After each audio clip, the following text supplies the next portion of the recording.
The cry came again. A chill raced up Chandra's spine. Was it a baby? No way. Not up here in these steep hills.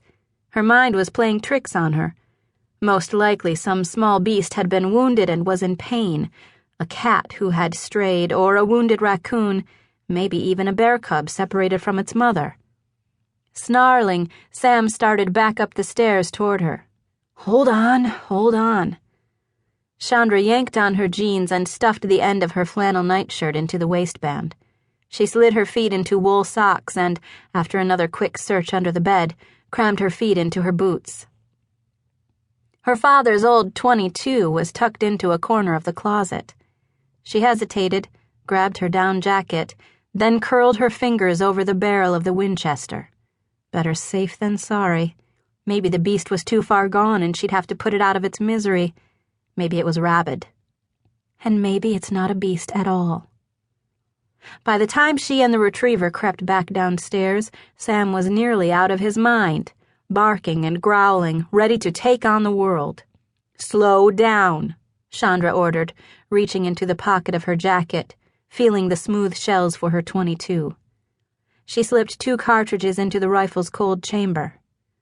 Okay, now don't do anything stupid, she said to the dog. She considered leaving Sam in the house for fear that he might be hurt by the wounded, desperate beast, but then again, she felt better with the old dog by her side.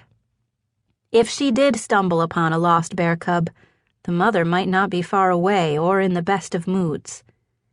As she opened the door, a blast of cool mountain air rushed into the room, billowing curtains and causing the fire to glow brightly.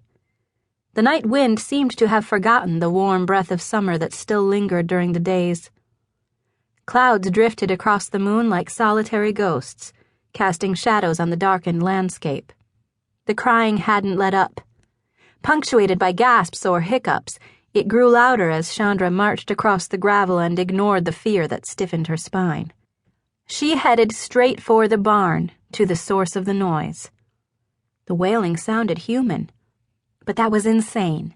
She hadn't heard a baby cry in years, and there were no children for miles. Her dreams must have confused her, and yet... She opened the latch, slid the barn door open, and followed an anxious Sam inside.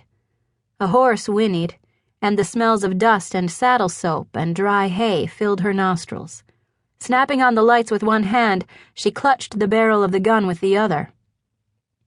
The horses were nervous. They rustled the straw on the floor of their boxes, snorting and pawing, tossing their dark heads and rolling their eyes as if they, too, were spooked. It's all right, Chandra told them, though she knew that something in the barn was very, very wrong. The crying became louder and fiercer. Her throat dry, her rifle held ready, Chandra walked carefully to the end stall, the only empty box. What the devil? Chandra whispered as she spied a shock of black fur. No, hair. A baby's downy cap of hair. Chandra's heart nearly stopped, but she flew into action, laying down the gun, unlatching the stall, and kneeling beside the small, swaddled bundle of newborn infant. The tiny child was bound in a ratty yellow blanket and covered by a tattered army jacket. Oh, God, Chandra whispered, picking up the small bundle only to have the piercing screams resume at a higher pitch. Blue-black eyes blinked at the harsh overhead lights, and the infant's little face was contorted and red from crying. One little fist had been freed from the blankets and now waved in agitation near its cheek. Oh, God! Oh, God! The baby, all lungs from the sound of it, squealed loudly. Oh, sweetheart, don't cry, Chandra murmured, plucking pieces of straw from the child's hair and holding him close to her breast, trying to be soothing. She scanned the rest of the barn, searching for the mother. Hey! Is anyone here? Her sweat seemed to freeze on her skin as she listened for a response. Hey, anyone? Please answer me.